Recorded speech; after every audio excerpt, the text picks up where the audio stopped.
Bismillahirrahmanirrahim. Assalamualaikum warahmatullahi wabarakatuh. Waalaikumsalam Waalaikumsalam warahmatullahi warahmatullahi wabarakatuh. wabarakatuh. Salam sejahtera dan semoga sehat selalu. Sebelumnya saya ucapkan terima kasih kepada dosen Ibu Dr. Randa Rohayati, MSI, selaku dosen pengampu mata kuliah Bahasa Indonesia dan kepada teman-teman sekalian.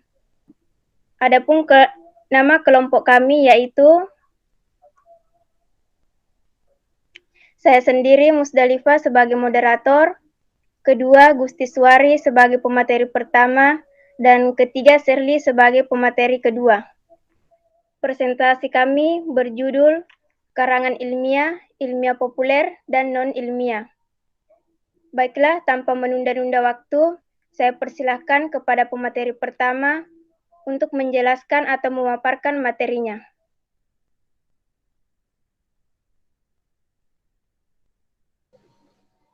Baiklah, terima kasih atas waktu yang diberikan. Pertama-tama saya akan memaparkan pokok pembahasan pada materi ini. Yang pertama yaitu pengertian, ciri, dan contoh karangan ilmiah. Yang kedua, pengertian, ciri, dan contoh karangan ilmiah populer. Yang ketiga, pengertian, ciri, dan contoh karangan non-ilmiah. Dan yang terakhir yaitu mengenai bahasa karangan ilmiah, ilmiah populer, dan non-ilmiah.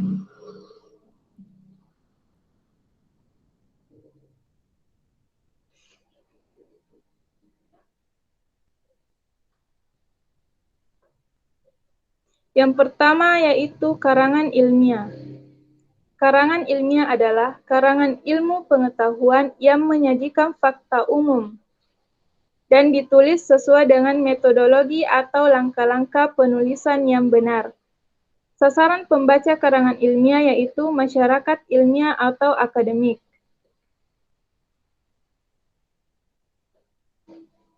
Selanjutnya, ciri-ciri karangan ilmiah. Antara lain yang pertama yaitu sistematis, terstruktur. Yang kedua yaitu objektif. Yang ketiga, cermat, tepat, dan benar. Yang keempat, tidak persuasif, artinya mengandung hasutan-hasutan halus. Yang kelima yaitu tidak argumentatif, berisi argumen-argumen. Yang keenam yaitu tidak emotif. Dan yang ketujuh, tidak mengejar keuntungan sendiri. Dan yang terakhir yaitu tidak melebih-lebihkan sesuatu. Contoh karangan ilmiah, antara lain yaitu makalah, usulan penelitian, skripsi, tesis, dan disertasi.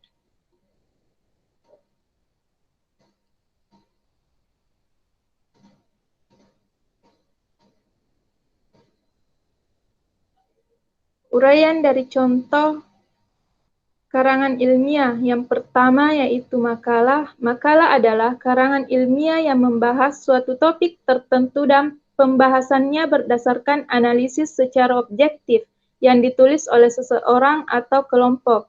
Makalah terdiri atas judul karangan, abstrak, pendahuluan, pembahasan, simpulan, dan daftar pustaka. Yang kedua yaitu usulan penelitian atau proposal. Adalah dokumen yang berisi usulan tentang suatu hal sebagai rencana kerja atau penelitian yang dituangkan dalam bentuk rancangan penelitian. Usulan penelitian secara garis besar memuat 3 bagian, diantaranya yaitu pendahuluan, isi, dan penutup. Yang ketiga, skripsi. Skripsi adalah pelatihan pembuatan karangan ilmiah yang berupa naskah teknis sebagai persyaratan bagi calon sarjana. Bagian penulisan skripsi terdiri dari pendahuluan, tinjauan pustaka, hipotesis, metode penelitian, hasil, pembahasan, kesimpulan, dan saran. Yang keempat, tesis. Tesis adalah karangan ilmiah yang menitikberatkan pada metodologi penelitian dan metodologi penulisan yang berisi gagasan utama yang ingin disampaikan berdasarkan fakta yang ada pada masalah yang diangkat. Tesis pada umumnya terdiri dari pendahuluan, pokok bahasan, dan bagian penutup. Yang terakhir yaitu disertasi. Disertasi adalah penulisan karya ilmiah yang selain mementingkan metodologi penelitian dan metodologi penulisan juga harus menemukan paradigma baru tentang suatu ilmu.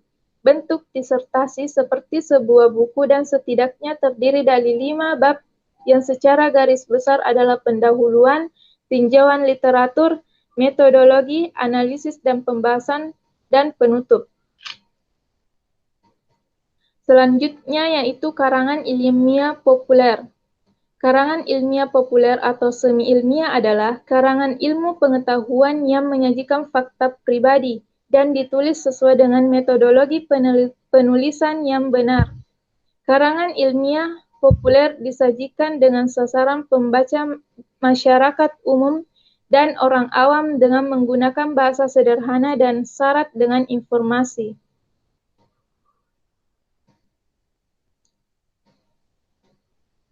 Adapun ciri-ciri karangan ilmiah populer yaitu pertama, ditulis berdasarkan fakta pribadi. Yang kedua, fakta yang disimpulkan bersifat subjektif. Yang ketiga, gaya bahasa formal dan populer. Yang keempat, mementingkan diri penulis. Yang kelima, melebih-lebihkan sesuatu. Yang keenam, usulan-usulan bersifat argumentatif. Dan yang terakhir, bersifat persuasif, yang mana merupakan kebalikan dari karangan ilmiah. Contoh karangan ilmiah populer antara lain artikel, editorial, opini, tips, dan resensi buku.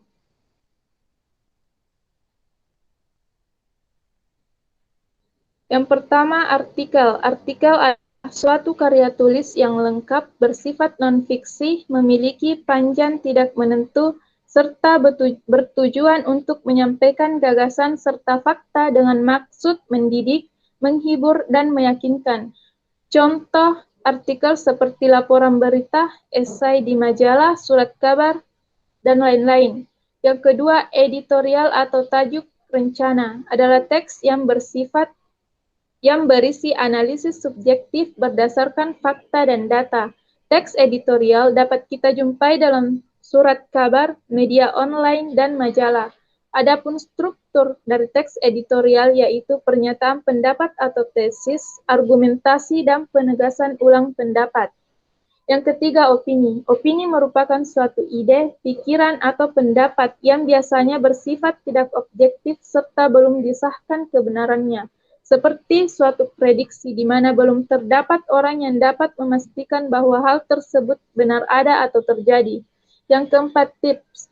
Tips adalah semacam karangan yang berisi langkah-langkah atau bocoran untuk mempermudah sesuatu. Yang kelima, resensi buku. Resensi buku adalah bentuk kombinasi antara uraian, ringkasan, dan kritik objektif terhadap sebuah buku.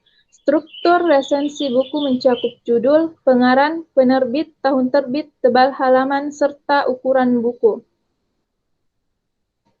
Baiklah, selanjutnya saya serahkan kepada moderator.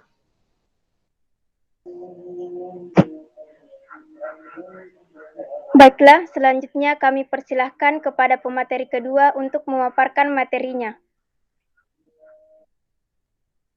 Baik, terima kasih sebelumnya. Selanjutnya, karangan non-ilmiah. Karangan non-ilmiah adalah karangan yang menyajikan fakta pribadi tentang pengetahuan dan pengalaman dalam kehidupan sehari-hari.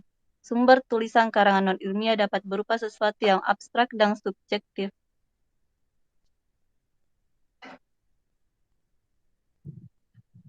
Adapun ciri-ciri karangan non-ilmiah yaitu ditulis berdasarkan fakta pribadi. Fakta yang disimpulkan bersifat subjektif, gaya bahasa konotatif dan populer, tidak memuat hipotesis, penyajian dibarengi dengan sejarah, bersifat imajinatif, situasi didramatisir, bersifat persuasif.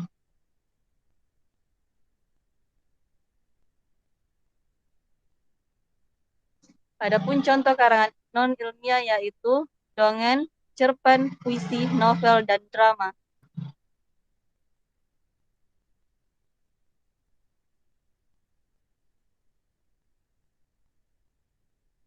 Untuk penjelasannya, dongeng adalah bentuk cerita turun-temurun yang terjadi pada zaman dahulu dan terkesan seperti sungguhan, namun pada dasarnya cerita tersebut hanyalah cerita fiktif dan imajinatif. Struktur dongeng memuat pendahuluan, isi atau peristiwa, serta penutup, sedangkan unsur dongeng memuat alur, amanat, tema, latar tokoh, dan penokohan. Kedua, cerpen. Cerpen adalah karangan yang berisi cerita yang bukan kejadian nyata dan hanya dibuat-buat. Unsur intrinsik dalam cerpen yaitu tema, alur, tokoh, latar, dan watak. Sedangkan unsur ekstrinsik cerpen memuat 3 hal utama, yaitu latar belakang masyarakat, latar belakang pengarang, dan nilai-nilai yang terkandung di dalamnya. Puisi. Puisi adalah suatu jenis karya sastra yang bahasanya terikat oleh irama, rima, serta penyusunan larik dan bait. Secara umum terdapat 6 unsur fisik puisi, yaitu diksi, imaji, kata konkret, gaya bahasa, rima, dan topografi. Kemudian novel. Novel adalah karangan prosa yang panjang mengandung rangkaian cerita kehidupan seseorang dengan orang di sekelilingnya, dengan menonjolkan watak dan sifat setiap pelaku. Struktur novel terdiri atas abstrak, orientasi, komplikasi, evaluasi, resolusi, dan koda. Sebuah novel memiliki unsur intrinsik dan unsur ekstrinsik. Yang terakhir, drama. Drama adalah komposisi syair atau prosa yang menggambarkan realita kehidupan, watak, serta tingkah laku manusia melalui peran dan dialog yang dipentaskan. Struktur dalam drama yaitu babak atau episode, adegan, dialog, prolog, dan epilog. Sedangkan unsur dalam drama sama dengan unsur yang terdapat dalam dongeng dan cerpen. Kemudian untuk bahasa karangan ilmiah, ilmiah populer, dan non-ilmiah. Bahasa dalam karangan ilmiah menggunakan ragam bahasa Indonesia resmi. Ciri-ciri ragam bahasa resmi yaitu menerapkan kesantunan ejaan atau EYD. Kesantunan diksi, kalimat, paragraf menggunakan kata ganti pertama yaitu kata ganti penulis, memakai kata baku atau istilah ilmiah, menggunakan makna denotasi, menghindari pemakaian bahasa daerah, dan mengikuti konvensi penulisan karangan ilmiah.